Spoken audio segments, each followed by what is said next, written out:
افطاری کے دوران میں مومنہ کی طرف دیکھ رہا تھا اور ٹک ٹکی باندھے دیکھ رہا تھا۔ لڑکی واقعی اتنی بھی عام نہیں لگ رہی تھی۔ شاید میری زندگی میں وہ کچھ اہمیت رکھنے لگی تھی۔ کئی بار اس نے میری طرف دیکھا اور نظریں چرا گئی۔ پتہ نہیں کیوں میرے یوں دیکھنے پہ اس سے افطاری ٹھیک سے نہیں ہو پا رہی تھی۔ بس ذرا سی فروٹ چاٹ کھا کے وہ ٹیبل سے اٹھ کے کھڑی ہو گئی۔ میں نے کہا کیا ہوا؟ کھا کیوں نہیں رہی ہو؟ ارے بھائی پیٹ بھر کے کھاؤ۔ نہیں بس میں نے کھا لیا۔ پھر کہنے لگی مجھے تم سے کچھ بات کرنی ہے۔ میں نے کہا ہائے میں صدقے، میری بیوی نے مجھ سے بات کرنی ہے؟ کیوں نہیں، بتاؤ نا کیا کہنا ہے، بات کرو، کیا بات کرنی ہے؟ کچھ چاہیے تمہیں تو بتاؤ نا۔ کیا تم میری باتوں سے نروس ہو رہی تھی؟ کہنے لگی میں پہلے نماز پڑھ لوں۔ پتہ نہیں کیوں لیکن آج کل وہ کچھ گھبرائی سی لگ رہی تھی۔ مجھے اس کا یہ روپ بڑا اچھا لگ رہا تھا، بالکل ہٹ کے لگ رہا تھا۔ یہ شاید رشتے کا تقاضا تھا کہ مجھے اب اس کا ہر انداز دل کو بھانے لگا تھا۔ کچھ میں اسے تنگ بھی بہت کرتا تھا اور میرے جھوٹ کو وہ سچ سمجھ رہی تھی۔ مغرب کی نماز میں نے بھی پڑھی اور پھر اسے چائے بنانے کے لیے کہا۔ چائے بنا کے وہ کمرے میں آ گئی، لیکن سائڈ ٹیبل پہ چائے رکھ کے خود صوفے پہ جا کے بیٹھ گئی۔ میں نے کہا اتنی دور کیوں بیٹھی ہو؟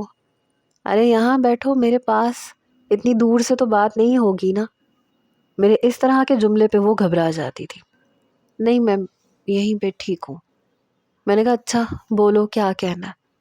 کہنے لگی تم یہ چوری چکاری چھوڑ دو۔ بہت جھجکتے ہوئے وہ بات کر رہی تھی۔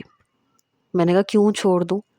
دیکھو میں یہ نہیں چھوڑ سکتا، ورنہ تم مجھے ٹیکسی ڈرائیور ہونے کے تانے دو گی کہ تمہیں غریب ٹیکسی ڈرائیور کی بیوی ہو۔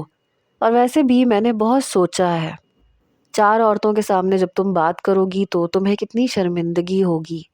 میں سمجھ سکتا ہوں، تمہارا سٹینڈرڈ بہت ہائی ہے، لیکن تم بے فکر رہو، میری پسٹل کس دن کام آئے گی۔ ارے نشانہ لگانا آتا ہو یا نہ آتا ہو، بندوق اچھے سے کانفیڈنس سے پکڑنی آنی چاہیے۔ سامنے والے کو یہ لگے کہ پتہ نہیں کہیں یہ مجھے مار ہی نہ ڈالے۔ یوں بندوق دکھاتا ہوں، سامنے والا اپنی جیبیں خود ہی خالی کر کے میرے ہاتھ میں رکھ دیتا۔ کتنا آسان کام ہے یار یہ پیسہ کمانا۔ میں یوں ہی ٹیکسی میں خوار ہوتا رہا۔ یہ راستہ تو تم نے مجھے دکھایا ہے، سو سویٹ آف یو، ورنہ میں تو ابھی تک اپنی غربت میں ہی دن گزار رہا تھا۔ تم نے مجھے اتنا تیش دلایا، مجھے بتایا کہ سب کچھ پیسہ ہوتا ہے، انسان کی اچھائی کچھ نہیں ہوتی۔ وہ اگر کسی کے ساتھ اچھا کرے تو اس میں اس کا مفاد ہوتا ہے، کیونکہ یہ دنیا بنا مفاد کے کسی کے ساتھ کچھ بھی اچھا نہیں کرتی۔ بالکل ٹھیک کہہ رہی تھی تم۔ آج یہ بات سرفراز کو بھی سمجھ میں آ جاتی تو تمہارا بچپن اور لڑکپن کتنا آسان گزرتا۔ خیر کوئی بات نہیں، میں ہوں نا۔ میں نے اپنی ایک آنکھ دباتے ہوئے کہا۔ وہ مسلسل اپنی انگلیاں مسل رہی تھی۔ دیکھو میں یہ حرام کا کھانا نہیں کھا سکتی، اور یہ سوچو کہ ہمارے تو روزے کا بھی ہمیں کوئی فائدہ نہیں ہوگا۔ اس کی اس بات نے مجھے یہ تسلی تو دے دی تھی کہ لڑکی اندر سے بری نہیں ہے، اسے اچھے اور برے کا پتہ ہے، حلال حرام کا پتہ ہے، اور حرام کھانے کا انجام بھی پتہ ہے، دل میں خوف بھی ہے۔ یہ تو اچھی بات تھی۔ میں نے کہا تم یہ سب کچھ کیوں سوچ رہی ہو؟ ابھی کون سا تم نے مرنا ہے یا میں نے مر جانا ہے؟ ابھی تو ہماری بڑی لمبی عمر پڑی ہے، بڑھاپے میں استغفار کر لیں گے، خیر ہے۔ میں نے جان بوجھ کے کہا نہیں دیکھو میں بغیر اے سی کے رہ لوں گی، بابا کے گھر میں کون سا اے سی تھا، لیکن میں گزارا کر لیتی تھی، اور زیادہ برانڈ کے کپڑے میں نے کبھی نہیں پہنے۔ میں نے کبھی بھی اپنے بابا کو زیادہ تنگ نہیں کیا، ان کی جتنی تنخواہ ہوتی تھی میں اس میں گزارا کر لیتی تھی۔ میں نے کہا تو وہ تو باپ تھا نا، دیکھو نا باپ کے ساتھ بیٹیاں ہر حال میں گزارا کر لیتی ہیں، تنگی آسانی سے سب کاٹ لیتی ہیں، کیونکہ وہ ان کا باپ ہوتا ہے، لیکن شوہر کے ساتھ نہیں۔ شوہر کے معاملے میں لڑکیوں نے بہت خواب دیکھے ہوتے ہیں، جو خواہشات باپ نے کبھی پوری نہیں کی ہوتی یا اس کی گنجائش نہیں ہوتی، وہ سب چیزیں انہیں شوہر سے وابستہ ہو جاتی ہیں، جیسے تمہیں ہو گئی تھی۔ تو اب یہ میرا فرض بنتا ہے کہ میں تمہاری وہ ساری خواہشات پوری کروں۔ تم بے فکر رہو، میرا اگلا ٹارگٹ گاڑی کا ہوگا۔ میں پسٹل دکھا کے گاڑی چھین لوں گا اور سیٹ کا کام بھی چھوڑ دوں گا۔ ارے وہ دیتا ہی کیا ہے، چند ہزار، اس سے تو بجلی کا بل بھی پورا نہیں بھرا جاتا۔ یہ کام آسان ہے، پسٹل ہی تو دکھانی پڑتی ہے، سب کچھ خود بخود ہوتا چلا جاتا ہے۔ اور اگر کسی دن کوئی گولی تمہیں لگ گئی تو؟ میں نے کہا ارے اتنی جلدی گولیاں نہیں لگتی ہیں، کچھ نہیں ہوتا، لگ بھی جائے تو کوئی بات نہیں، مرنے سے پہلے تمہیں اتنا کچھ دے کے جاؤں گا کہ تم بے آسرا نہیں رہو گی۔ میری بات پہ اس نے مجھے بڑی عجیب نظروں سے دیکھا۔ اس کی نظروں میں نہ نفرت تھی، نہ بیزاری، نہ خوف، کچھ اور ہی تھا۔ بےتاب آنکھوں سے آنسو بہنے لگے۔ پہلی بار اس کی آنکھوں میں آنسو میرے لیے آئے تھے۔ آپ سوچ بھی نہیں سکتے کہ میرے اندر ان آنسوؤں نے ایک الگ سی ہلچل مچا کے رکھ دی تھی۔ نہیں دیکھو عارب، مجھے کچھ نہیں چاہیے، میرے پاس وہ موبائل بھی ویسے کا ویسے ہی پڑا ہے، تم نے جس سے لیا تھا اسے واپس کر دو، اور یہ سونے کی بریسلٹ مجھے نہیں چاہیے، میں تمہاری کم آمدنی میں گزارا کر لوں گی لیکن مجھے یہ سب نہیں چاہیے، ایسے پیسے مجھے نہیں چاہیے، میں نوکری کر لیتی ہوں، ہم دونوں کما لیا کریں گے۔ میں نے کہا لیکن میں نہیں چاہتا کہ تم کمانے جاؤ، تم کمانے جاؤ گی تو وہاں موجود عورتیں تمہیں تانے دیں گی کہ تم خود تو آفس میں کام کرتی ہو اور شوہر ٹیکسی ڈرائیور ہے، پھر تمہیں میں برا لگنے لگوں گا، تمہیں مجھ سے نفرت ہونے لگے گی۔ میں پتہ نہیں کیوں اسے پرکھ رہا تھا، کیوں یہ دیکھنا چاہتا تھا کہ اس کے دل میں میرے لیے کیا ہے، اور یہ خواہش میری دن بدن بڑھتی جا رہی تھی۔ میں نہیں جانتا تھا کیوں، شاید اس لیے کہ میری پہلی محبت مجھے اس وجہ سے چھوڑ گئی تھی کیونکہ اسے مجھ سے بہتر کوئی مل گیا تھا، اور مومنہ کی زندگی میں پہلے اس کا منگیتر تھا۔ پتہ نہیں کیوں میں یہ چاہتا تھا کہ اس کے دل میں اس کے منگیتر کے لیے کچھ بھی نہ رہے، کچھ بھی نہ، اس کے دل میں صرف میں رہوں، اور یہ خواہش میری شدت پکڑتی جا رہی تھی۔ میں چاہتا تھا کہ اس کے دل میں صرف میری محبت ہو، پیسوں کی بھی غرض نہ ہو، وہ مجھے چاہے، میرے سٹیٹس، میرے پیسے، میرے بنگلے، میرے گاڑی کی وجہ سے مجھ سے محبت نہ کرے۔ شاید یہ ایک بات میرے اندر پہلے سے کہیں موجود تھی، اسی لیے میں نے ابھی تک اسے اپنی سچائی سے آگاہ نہیں کیا تھا۔ میں نہیں چاہتا تھا کہ اسے مجھ سے محبت اس وقت ہو جب وہ میری حقیقت جان جائے، جب اسے پتا ہو کہ میرے پاس سب کچھ ہے، پھر شاید مجھے اس کی محبت دکھاوا لگے گی، کیونکہ میں نے بہت بڑا دھوکہ کیا تھا۔ میری بات سن کے کہنے لگی نہیں میں ایسا نہیں سوچوں گی، کل تک میں یہ سوچتی تھی، لیکن مجھے ایسا پیسہ نہیں چاہیے، میں بہت بے چین ہوں، مجھ سے ٹھیک سے کھایا نہیں جاتا، کچھ بھی کھاتی ہوں تو لگتا ہے حرام کا کھا رہی ہوں، چوری کا پیسہ تو حرام کا ہی ہوتا ہے نا، مجھے بہت ڈر لگتا ہے، تم جتنا کماؤ گے میں گزارا کر لوں گی۔ میں نے کہا یہ گھر میرا نہیں ہے، یہ میرے دوست کا ہے، سوچ لو، میں تمہیں اس سے بھی 3rd کلاس علاقے میں ایک چھوٹے سے گھر میں رکھوں گا، رہ لو گی کیا؟ میری اس بات پہ وہ سوچ میں پڑ گئی۔ تم مجھے جاب کرنے کی اجازت دے دو، وہ بڑی ملتجی لہجے میں کہہ رہی تھی۔ میں نے نفی میں سر ہلایا، نہیں، میں تم سے بہت محبت کرتا ہوں، مجھے ڈر لگتا ہے کہ تم مجھے چھوڑ جاؤ گی۔ پتہ نہیں میں نے یہ جملہ جھوٹ کہا تھا یا سچ، ابھی تک میں یہ سمجھ نہیں پایا تھا کہ مجھے اس سے محبت ہے یا نہیں، یا میں صرف اسے پرکھ رہا ہوں۔ کبھی کبھی ایسا ہوتا ہے کہ آپ خود ہی نہیں سمجھ پاتے کہ آپ کو سامنے والے سے محبت ہے یا نہیں ہے۔ ایسا کئی لوگوں کے ساتھ ہوتا ہوگا، میں بھی ایسی ہی کیفیت سے گزر رہا تھا۔ مجھے سمجھ نہیں آ رہی تھی کہ مومنہ میرے لیے کیا ہے، مجھے اس کا ساتھ اچھا لگتا تھا، اس کا ہونا مجھے اچھا لگتا تھا۔ کافی دیر وہ سوچتی رہی، کہنے لگی کیا تمہیں مجھ پہ اعتبار نہیں ہے؟ میں نے کہا مجھے سمجھ نہیں آ رہا کہ مجھے تم پہ اعتبار کرنا چاہیے کہ نہیں، کیونکہ تمہاری زندگی میں پہلے کوئی اور بھی تھا۔ میں پتہ نہیں کیا سننا چاہتا تھا، مجھے پتہ نہیں کون سی تسلی چاہیے تھی۔ اس کی آنکھوں سے دوبارہ سے ٹپ ٹپ آنسو بہنے لگے، اور وہ آنسو میرے لیے نہیں تھے، شاہ کے لیے تھے شاید۔ وہ میرا ماضی تھا جس کرب سے اس نے کہا میرے دل کو دھچکا سا لگا۔ ٹھیک ہے میں تم سے نکاح کے لیے راضی نہیں تھی، لیکن مجھے یہ پتا تھا کہ بابا میرے لیے کبھی بھی کچھ غلط نہیں سوچ سکتے، اور پھر یہ بھی سچ ہے کہ انسان قسمت سے لڑ نہیں سکتا۔ ہاں میری یہ بھی خواہش تھی کہ میں ایک بہتر اور بہترین شخص کے ساتھ زندگی گزاروں، جس کے پاس اچھا خاصا پیسہ ہو. لیکن یہ ضروری تو نہیں ہے کہ انسان کی ہر خواہش پوری ہو جائے. بے شک تم مجھے بہت اچھے نہیں لگتے، تم میرے آئیڈیل نہیں ہو، لیکن تم میرے بابا کی پسند ہو. کم از کم مجھے یہ پتا ہے کہ تمہارے ساتھ رہنے میں میرے بابا کی دعائیں اور ان کی خواہش شامل تھی. اور یہ جو ماں باپ کی دعائیں ہوتی ہیں نا، ماں باپ کے مرنے کے بعد انسان پہ سائے کی طرح منڈلاتی رہتی ہیں. میں تمہیں قبول کرنے کی کوشش کر رہی ہوں اور کر بھی لوں گی، لیکن دیکھو یہ چوری چکاری نہیں ہے. اس کی بات سن کے میں بڑی حیرت سے اسے دیکھ رہا تھا. اچھی خاصی سمجھدار لڑکی تھی. جو بات اس نے کہی وہ میرے وہم و گمان میں بھی نہیں تھی. اسے اپنے باپ کی دعاؤں کا بہت یقین تھا، بہت پختہ یقین کہ وہ میرے ساتھ زندگی گزارنے کو تیار تھی. اس کی نظر میں ایک معمولی سا ان پڑھ یا کم پڑھا لکھا ٹیکسی ڈرائیور تھا. میں اسے یہ بھی کہہ چکا تھا کہ اسے میں ایک 3rd کلاس ایریا میں لے جاؤں گا، لیکن اس نے انکار نہیں کیا. وہ اپنے آپ کو ذہنی طور پر ہر اس چیز کے لیے تیار کر رہی تھی جو مجھ جیسے نوجوان کے ساتھ اسے فیس کرنا پڑتا. پتہ نہیں کیوں لیکن میرے دل میں اس کی عزت اور بھی زیادہ بڑھ گئی. پھر کہنے لگی تم چھوڑ دو گے نا؟ میں نے کہا ہاں چھوڑ دیتا ہوں. پھر وہ اٹھ کے کھڑی ہو گئی. الماری میں سے سارے شاپنگ بیگ میرے سامنے رکھ دیے. میں نے ان میں سے کوئی جوڑا نہیں پہنا. میں وہی پہن رہی ہوں جو میں اپنے بابا کے گھر سے لے کے آئی تھی. تم یہ واپس کر دو. پھر میرا موبائل اور بریسلٹ بھی دے دیے. آج شاید وہ مجھے حیران کرنے پہ تلی ہوئی تھی. میں نے وہ ساری چیزیں ایک طرف رکھ دی. میں نے کہا اب یہ واپس تو نہیں ہو سکتی، انہیں تم پہن لو.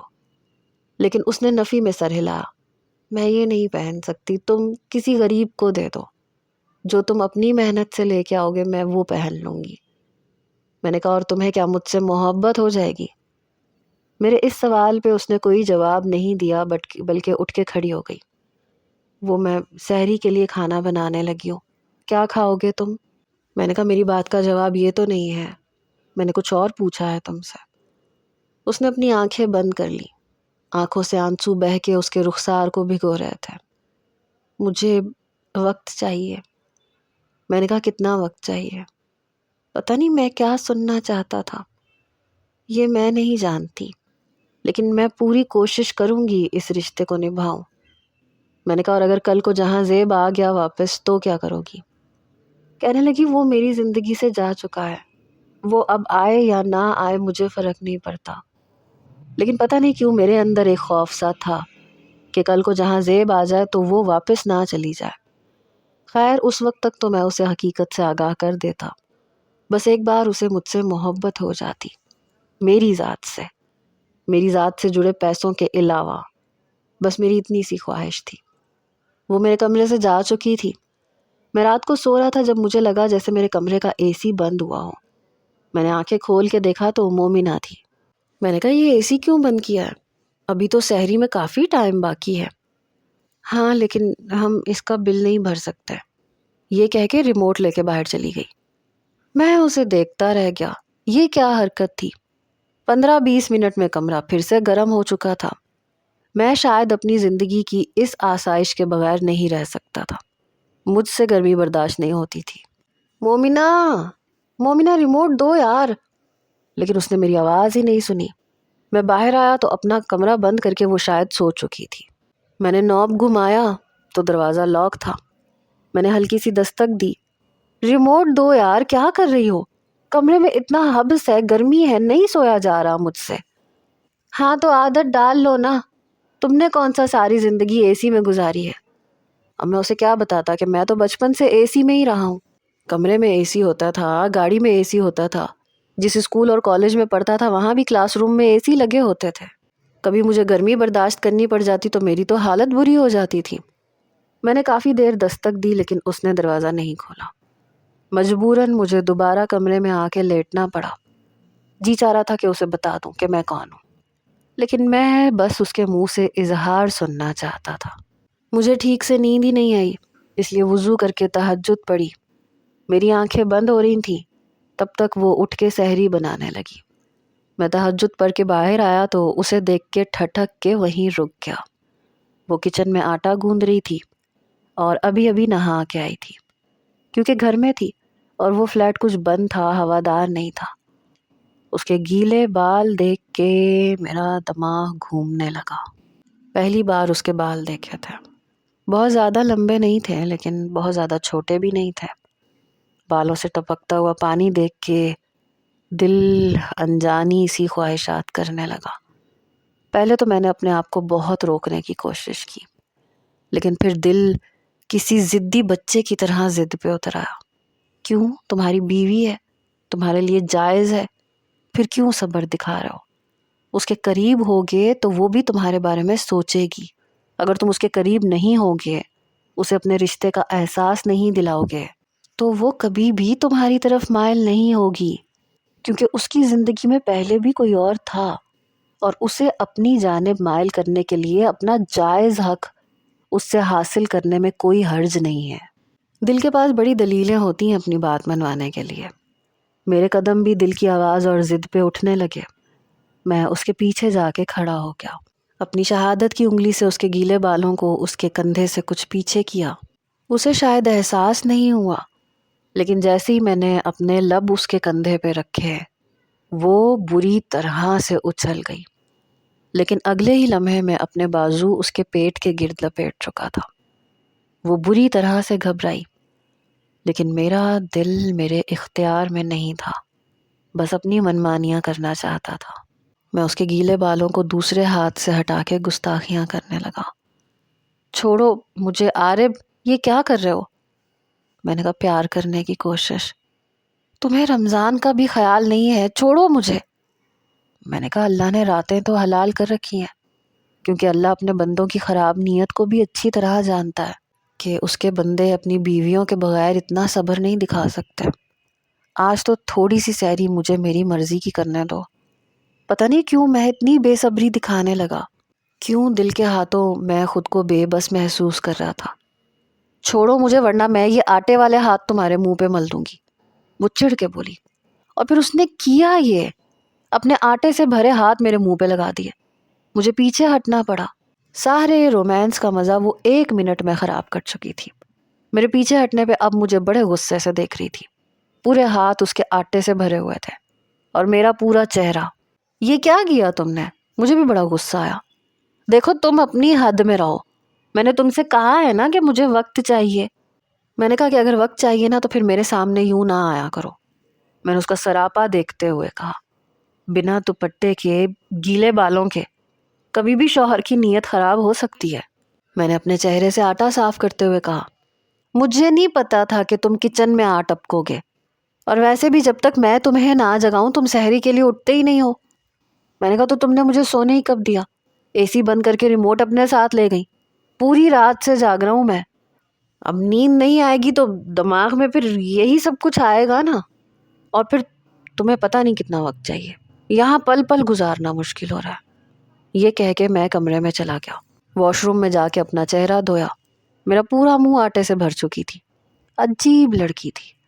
جب میں ہاتھ منہ دھو کے باہر آیا تو اس نے پراٹھے بنا کے ٹیبل پہ رکھ دیے، ماتھے پہ بل ڈالے غصے سے دیکھتی ہوئی مجھے گھور رہی تھی۔ میں نے کہا لگ رہا ہے آج پراٹھوں کے ساتھ مجھے بھی کھانے کا ارادہ ہے۔ کہنے لگی آئندہ میرے قریب آئے نا، میں تمہیں چھوڑوں گی نہیں۔ میں نے تم سے کہا ہے نا کہ میں کوشش کر رہی ہوں۔ میں نے پراٹھے پہ جب نظر جماتے ہوئے سحری کی، کیونکہ سحری کا وقت ویسے بھی کم رہ گیا تھا اور پورا دن مجھے شرافت سے ہی گزارنا تھا۔ سحری کر کے نماز کے بعد میں سو چکا تھا، لیکن وہ بھی اے سی کے بغیر۔ آفس بھی میں جلدی چلا گیا۔ آنکھیں نیند سے بوجھل تھیں، پوری رات ٹھیک سے سویا نہیں تھا۔ اپنے اے سی والے کمرے میں آ کے مجھے نیند آنے لگی، جی چاہ رہا تھا کہ سب کچھ چھوڑوں اور سو جاؤں۔ میرا مینیجر آیا، مجھ سے میٹنگ کے بارے میں بات چیت کرنے لگا، لیکن پتہ نہیں کیوں مجھے بہت غصہ آ رہا تھا۔ ایک تو نیند کی خرابی، اوپر سے مومنہ کا انکار۔ پتہ نہیں کیوں میرے اندر اشتعال سا بڑھنے لگا۔ میں نے میٹنگ کینسل کی اور کہا کہ میرے کمرے میں کوئی نہ آئے۔ کمرہ اندر سے لاک کیا اور اپنے آفس کے کمرے میں رکھے ہوئے صوفے پہ لیٹ گیا۔ میں سونا چاہتا تھا، لیکن آنکھیں بند کرتے ہی مومنہ کا سراپا میری آنکھوں میں آ گیا۔ گیلے بال، بھیگا وجود، اور پھر اس کا انکار۔ مجھے اور بھی زیادہ غصہ آنے لگا۔ میں اٹھ کے بیٹھ گیا، خواہ مخواہ اسٹاف پہ چیختا چلاتا رہا، حالانکہ یہ میرے مزاج کا حصہ نہیں تھا۔ لیکن پتہ نہیں کیوں مجھ سے مومنہ کا بار بار مجھ سے دور رہنا مجھے برا لگ رہا تھا۔ شام کو جب میں گھر گیا تب تک وہ افطاری تیار کر چکی تھی۔ ابھی بھی وہ مجھے غصے سے دیکھ رہی تھی۔ اب اپنا آپ دوپٹے کے بجائے چادر میں لپیٹ رکھا تھا، جیسے میں کوئی غیر ہوں۔ فی الحال تو مجھے شرافت ہی دکھانی تھی جب تک کہ روزہ افطار نہ ہو جاتا۔ ٹیبل پہ وہ چیزیں پٹخ پٹخ کے رکھ رہی تھی۔ میں نے کہا یہ تم غصہ کسے دکھا رہی ہو اور کس بات پہ دکھا رہی ہو؟ کہنے لگی جو حرکت تم نے صبح کی ہے نا، آئندہ کی نا تو دیکھ لینا میں کیا کرتی ہوں۔ میں نے کہا کیا کرو گی تم؟ کہنے لگی میں سر بھی پھاڑ سکتی ہوں۔ میں نے کہا اچھا، اور میں سر پھاڑنے کی وجہ جان سکتا ہوں؟ ایسا بھی کیا غلط کیا ہے میں نے، بتاؤ مجھے، کیا میں ان سب چیزوں کا حق نہیں رکھتا؟ وہ کرسی پہ بیٹھنے والی تھی کہ میری بات پہ کھڑی کی کھڑی رہ گئی۔ دیکھو مجھ سے اس قسم کی باتیں مت کرو، میں نے کہا ہے نا میں تمہارے بارے میں سوچ رہی ہوں۔ میں نے کہا تو کب تک سوچنے کا ارادہ ہے؟ ہر چیز کی حد ہوتی ہے۔ وہ کرسی کھینچ کے بیٹھ گئی۔ بہت مشکل ہوتا ہے ایک ایسے شخص سے محبت کرنا جس سے آپ نے کبھی نفرت کی ہو۔ اس کی بات سن کے میرے اندر تو جیسے آگ لگ گئی۔ میں اس کے منہ سے اپنے لیے نفرت جیسا لفظ سننا ہی نہیں چاہتا تھا۔ میں نے کہا اچھا ٹھیک ہے، اب چپ چاپ افطاری کرنا، مجھے تم سے مزید کوئی بات کرنی ہی نہیں ہے۔ میں پتہ نہیں کیسے ضبط کیے ہوئے تھا، ایسا بھی میں نے کیا کیا تھا کہ وہ مجھ سے نفرت کرتی تھی؟ مجھے پھر سے وہی احساس ہونے لگا کہ مجھے لگتا ہے کہ میرے پاس پیسہ نہیں ہے، میں ٹیکسی ڈرائیور ہوں، اس لیے اسے مجھ سے نفرت ہے۔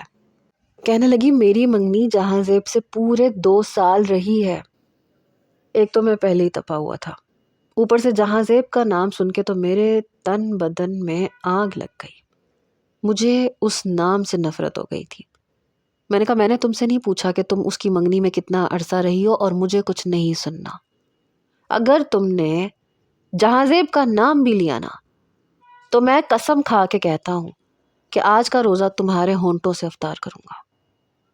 میری باتوں سے اس کا رنگ اڑ کے رہ گیا۔ جلدی سے اپنے دونوں ہاتھ اپنے ہونٹوں پہ رکھ لیے اور نفی میں سر ہلانے لگی۔ اس کے بعد اس کے منہ سے ایک لفظ نہیں نکلا۔ افطاری کے بعد میں نے کہا کہ میرے لیے چائے بنا کے لاؤ اور مجھے ریموٹ دو، میں نے سونا ہے اور مجھے ڈسٹرب مت کرنا۔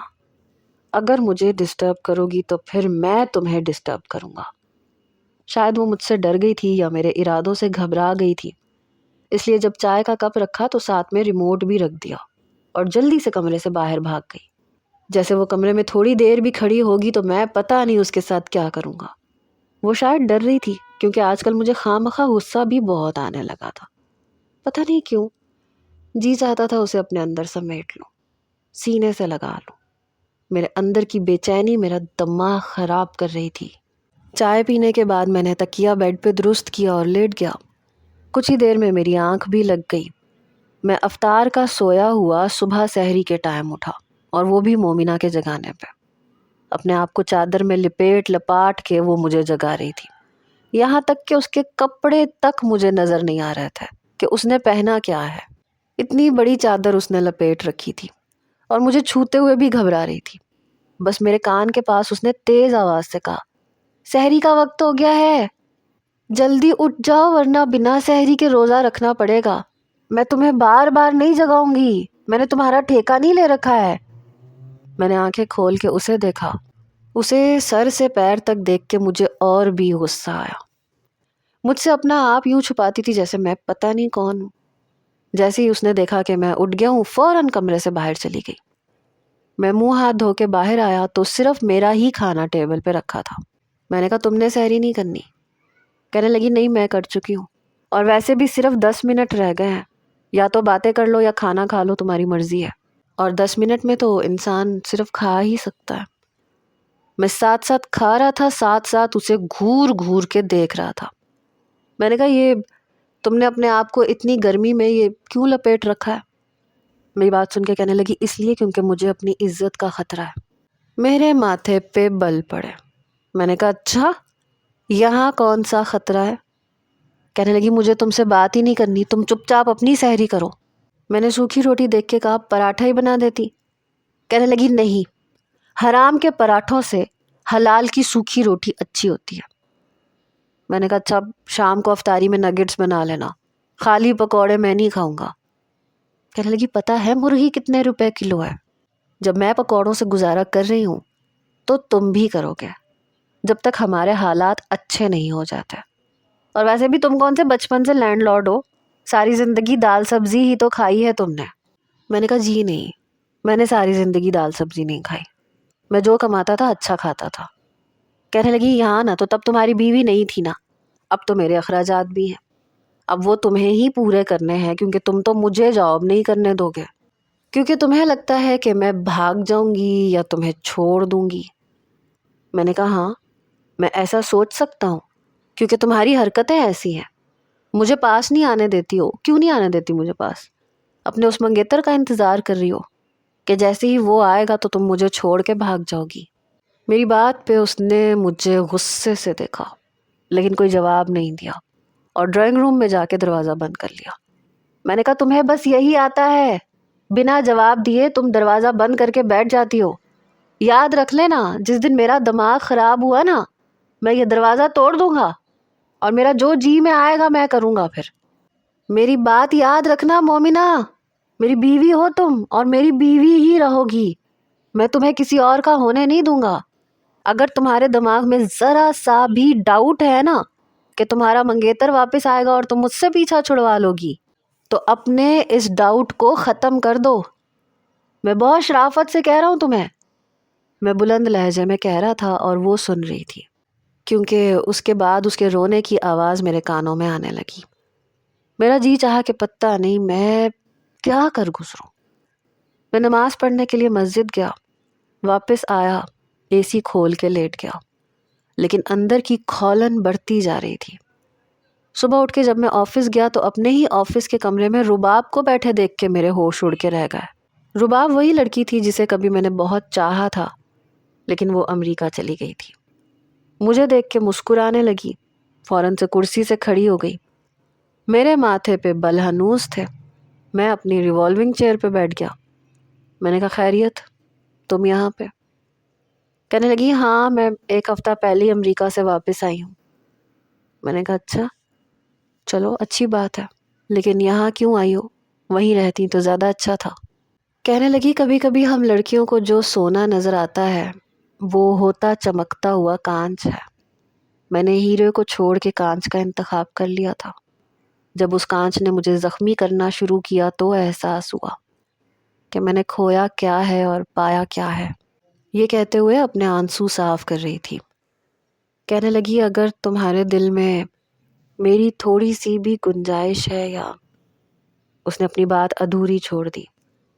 میں نے کہا میرے دل میں اور میری زندگی میں تمہاری کوئی گنجائش نہیں ہے، میری بیوی ہے اور میرے دل میں اور میری زندگی میں وہی ہے اور اسی کو ہونا چاہیے۔ رباب یہ میری غلطی تھی کہ میں نے شادی سے پہلے ہونے والی انڈرسٹینڈنگ کو محبت سمجھ لیا، لیکن اب میری سمجھ میں آیا ہے کہ اللہ نے نکاح کیوں رکھا ہے، شاید اسی لیے کہ نکاح کے بعد محبت کی جائے، جو جائز بھی ہے اور کھونے کا ڈر بھی نہیں ہوتا۔ تمہیں اور کچھ کہنا ہے یا پھر… میں نے اپنی طرف سے بات ختم کر دی۔ کہنے لگی میرے دل میں آج بھی تم ہو۔ میں نے کہا تو پھر ایسے کرو کہ نکال دو مجھے باہر، کیونکہ میری زندگی میں تمہاری کوئی گنجائش ہے ہی نہیں اور نہ ہی بن سکتی ہے۔ میری بات سن کے وہ جا چکی تھی، لیکن 3-4 دن بعد میں آفس سے گھر واپس جا رہا تھا جب میں نے اسے اس کی گاڑی کے ساتھ کھڑے ہوئے دیکھا۔ شاید اس کی گاڑی خراب ہو گئی تھی۔ میں اس کے پاس آیا، میں نے پوچھا کیا ہوا ہے؟ کہنے لگی گاڑی خراب ہو گئی ہے، افطار کا وقت بھی قریب ہے، میرا گھر بھی کافی دور ہے۔ میں نے کہا اچھا بیٹھو میں تمہیں روزہ کھلوا دیتا ہوں۔ میں اسے ایک ریسٹورنٹ میں لے گیا، افطاری بھی وہیں کی، پھر رباب کو اس کے گھر چھوڑ کے میں واپس گھر آ گیا۔ جب دروازہ کھولا تو مومنہ خاصے غصے میں بیٹھی ہوئی تھی، سامنے چائے کا کپ پڑا ہوا تھا۔ مجھے لگا شاید اس لیے غصے میں بیٹھی ہے کیونکہ میں نے اسے یہ نہیں بتایا کہ آج میں افطاری کر کے آؤں گا۔ اس نے تیاری کی ہوگی تو مجھے دیکھ کے فوراً سے اٹھ کے کھڑی ہو گئی، میرے پاس آ کے میرے سامنے کھڑے ہو کے کہنے لگی کہاں سے آ رہے ہو؟ میں نے کہا کہاں سے آ رہا ہوں؟ آفس سے آ رہا ہوں۔ کہنے لگی اچھا، بڑے غصے سے بول رہی تھی۔ میں نے کہا ہاں آج کام کچھ زیادہ تھا اس لیے افطاری بھی وہیں کر لی، اور مجھے نہیں لگتا کہ اس میں اتنے غصے والی کوئی بات ہے۔ اس نے اپنا موبائل کھولا اور ایک تصویر میرے سامنے کر دی۔ اس تصویر کو دیکھ کے میرے 14 طبق روشن ہوئے۔ پتہ نہیں کس نے میری تصویر ریسٹورنٹ میں رباب کے ساتھ افطاری کرتے ہوئے کھینچی۔ میں نظریں چرانے لگا۔ میں نے کہا وہ میرے سر میں درد ہے، چائے بنا کے کمرے میں دے دو۔ میں اپنے کمرے میں جانے لگا تو اس نے میرا گریبان پکڑ لیا۔ کون ہے یہ لڑکی؟ اب میں اسے کیا بتاتا؟ وہ میرے لیے کچھ بھی نہیں تھی۔ اس سے پہلے کہ میں اسے کچھ بتاتا کہنے لگی، میں جہاں زیب کا نام بھی لوں تو تمہیں آگ لگ جاتی ہے، اور خود تم لڑکیوں کے ساتھ افطاریاں اڑا رہے ہو۔ اس کا مطلب تم نے اپنا چوری چکاری کا کام چھوڑا نہیں ہے۔ یہ ٹیبل پہ 100 قسم کی چیزیں پڑی ہیں، مفت کی تو نہیں آئی ہوں گی نا؟ کس لڑکی کو پھنسا رہے ہو اپنے پیار کے جال میں؟ اگر تمہیں یہی سب کچھ کرنا تھا عارب تو مجھ سے شادی کیوں کی تھی؟ وہ چلائی۔ وہ تو رانیہ نے تمہیں اس لڑکی کے ساتھ ریسٹورنٹ میں دیکھ لیا اور اس نے تصویر کھینچ کے مجھے بتا دیا، ورنہ مجھے تو پتہ ہی نہیں چلتا کہ تم کیا گل کھلاتے پھر رہے ہو۔ بتاؤ مجھے کون ہے یہ لڑکی، ورنہ میں تمہارا گلا گھونٹ دوں گی اور میں اس لڑکی کو بھی جان سے مار ڈالوں گی۔ اصولاً مجھے اسے صفائی دینی چاہیے تھی، وضاحتیں دینی چاہیے تھی، لیکن اس کا یوں مجھ پہ حق جمانا مجھے بہت اچھا لگ رہا تھا۔ وہ میرا گریبان جھنجھوڑ رہی تھی اور میں اسے دیکھ رہا تھا۔ میں نے کہا، اب تمہیں جیلسی ہو رہی ہے؟ میری بات پہ وہ مجھے غصے سے دیکھنے لگی۔ میں نے کہا، بتاؤ نا، جیلسی ہو رہی ہے تمہیں؟ جانتی ہو جیلسی کیوں ہوتی ہے؟ جیلسی محبت میں ہوتی ہے۔ تو پھر میں کیا سمجھوں کہ تم مجھ سے محبت کرتی ہو؟ میری بات پہ وہ ٹکر ٹکر مجھے دیکھ رہی تھی۔ میں نے اس کے دونوں ہاتھ پکڑ لیے جو کہ میرے گریبان پہ تھے۔ وہ ایک دم سے ہڑبڑائی۔ بتاؤ مجھے، میرے ساتھ کسی لڑکی کو دیکھ کے تم سے برداشت نہیں ہوا، اس کا مطلب یہ ہے کہ تم مجھ سے محبت کرنے لگی ہو۔ میں نہیں جانتا تھا کہ میرے اس سوال پہ وہ مجھے